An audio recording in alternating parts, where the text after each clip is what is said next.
The 7 Habits of Highly Effective People. What is a highly effective person? A highly effective person is someone who has a good character. He is someone who has strong values. Have you experienced being in conflict with a relative or a workmate? Before trying to change others, you must start with yourself. Do you think you have qualities that you can improve? A highly effective person is also someone who has good relationships with other people. He maintains harmony with his family, relatives, friends, neighbors, and workmates. This good relationship can last for a long time. By reading this book, you will learn how to be highly effective. Whatever your job is, you will learn from this book. If you are a parent, you can learn something to have a better relationship with your child. If you're a boss, you can learn a few tips on how to be a better leader. When you have a good character, people would want to be near you. That is what makes The 7 Habits of Highly Effective People an international bestseller. This book focuses on improving character. Most books out there will tell you how to win friends or how to make people follow. But 7 Habits focuses on the individual first. If you have a good personality, that will make you an effective person, but only for a short time. People will soon realize that you have a motive behind your actions. But if you have a good character, that will last a lifetime. You can influence the people around you without noticing it. Remember that you must start from inside out. You must start with yourself first. Are you ready to make the change? Are you ready to become a highly effective person today? Habit 1. Be proactive. What does it mean to be proactive? The psychologist Viktor Frankl said that we cannot control what is happening around us, but we can control how we respond to them. To be proactive means not being affected by the opinions or behavior of other people. When people say hurtful things, it is often that there is nothing wrong with you. It just shows that there is something wrong with them. The negative things they say to you reflect their negative view of the world. To be proactive also means not being affected by the bad situations. The weather or the traffic may be bad, but still a proactive person is not affected. He may experience poverty or hardships, but still he can be happy. A proactive person does not complain, but instead keeps on working. The opposite of being proactive is being reactive. People who are reactive are easily affected by their environment. If bad things happen to them, they become negative as well. There was one time when the author, Covey, was giving a lecture in Sacramento. Suddenly, as he was speaking, a woman stood up from the crowd. She got excited and began talking. When the woman noticed people staring at her, she sat back down. After his lecture, Covey approached the woman. He learned that the woman is actually a nurse. She is attending full-time for a difficult patient. Her patient attending full-time for a difficult patient. Her patient always shouts at her. To the patient, everything she does is wrong. The patient never said thank you to her. As a result, the woman felt miserable. She is not happy with her job. The subject of Covey's lecture then was reactivity. Covey explained that if you are proactive, nothing can hurt you. No one can hurt you unless you let them to. The woman became excited because she realized that she can choose her response. She told Covey, "I had chosen to be miserable. I also realized that I could choose not to be miserable. At that moment I stood up. No longer am I going to be controlled by the treatment of some person." Habit 2. Begin with the end in mind. What do you want most in life? To begin with the end in mind means that all your actions must be in line with your values, with your purpose.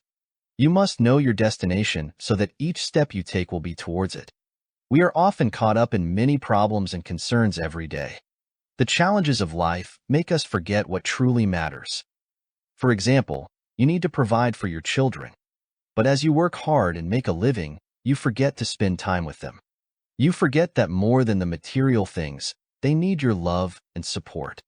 If you truly value your children, show it to them each day. The way you speak and act towards them must reflect your love.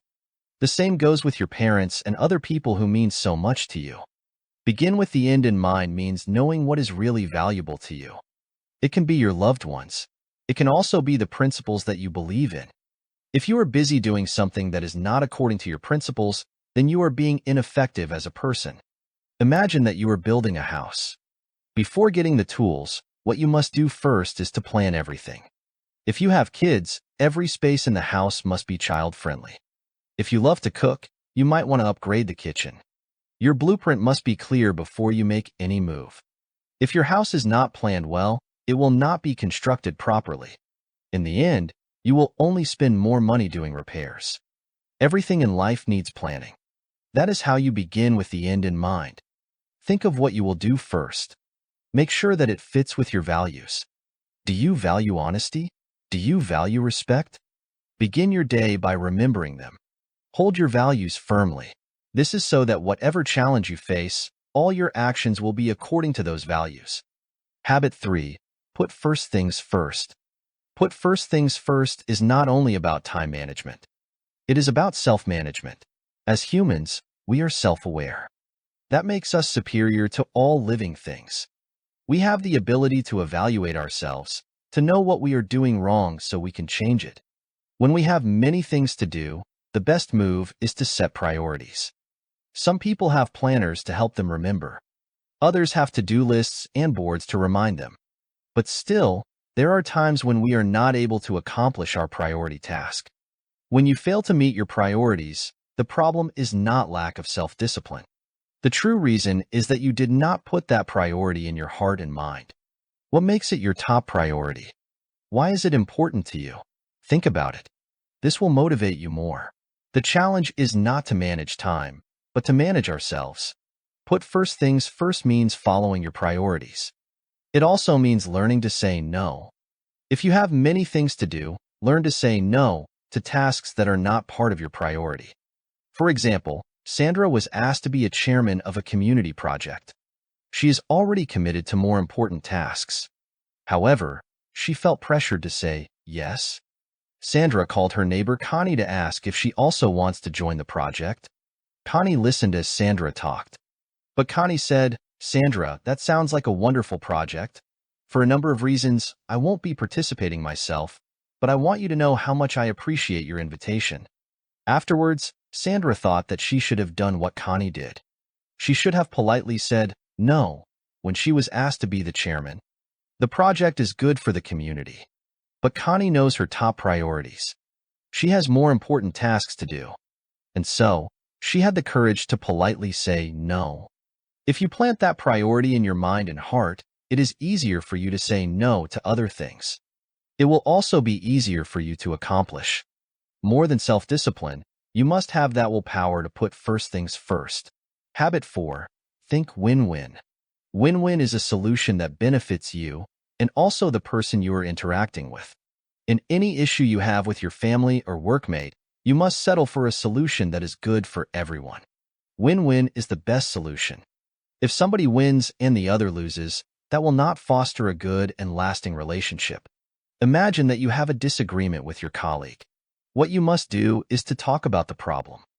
Find a solution that is good for both of you. Do not let your colleague win over you. Do not make your colleague lose either. It must be balanced. Both of you must win.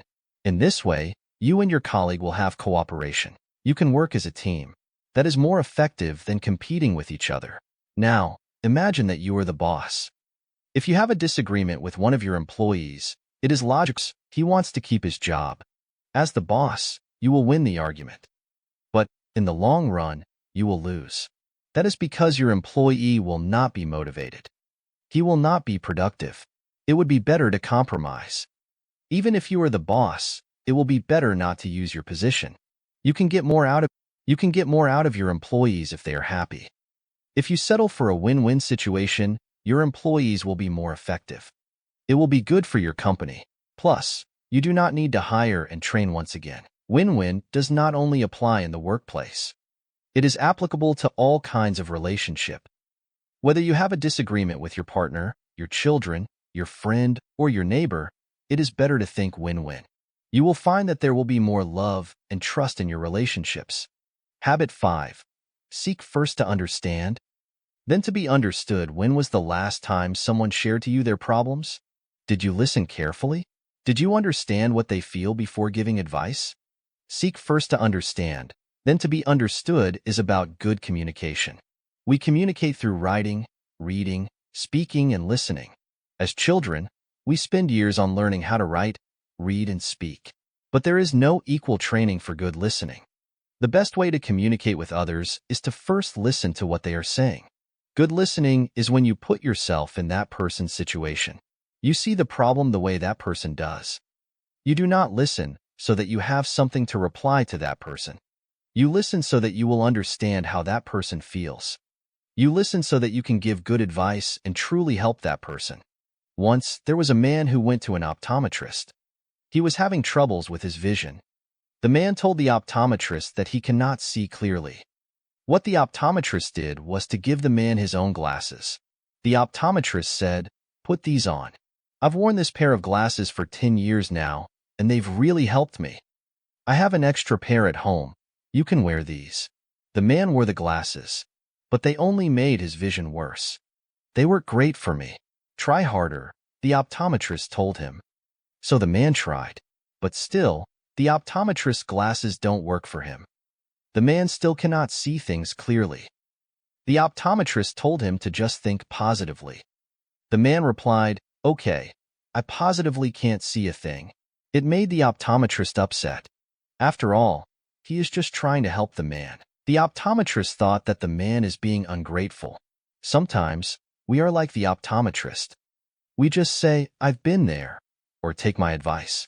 But we do not try to understand how the person really feels. The result is that the person would not trust us anymore. He or she would not come to us to share their problems. If you truly want to help a person, you must seek to understand them first. By doing so, you will gain their trust. They will find that you have no motives behind your action. They would also begin to understand you. Habit 6. Synergize. Synergy means the whole is greater than the sum of its parts. If one person helps another, they will accomplish many things. If the members of a team cooperate with each other, they will deliver amazing results. When there is a calamity, like fire, typhoon, or earthquake, people synergize. They break down their walls to help those in need. The calamity makes them forget their differences. People cooperate at once to survive.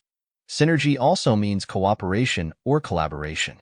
It also means working together or combined effort. Any group would benefit so much if there is synergy. The problem is synergy does not happen every day. People find it hard to set aside their differences. Each one of us has a different point of view, a different way of thinking. We do not see the world as it is. We see the world based on our own interpretation. We must recognize that our view of the world is limited. We need the knowledge and experience of other people. It is like an optical illusion. I may see a young lady, but you may see an old woman. We interpret the image differently, but both of us are right. There is no use for us to argue. To synergize, we must understand each other's point of view. In this way, we will see the bigger picture. Synergy is about cooperation. It is about appreciating our differences. Do not insist that you are right and the other person is wrong.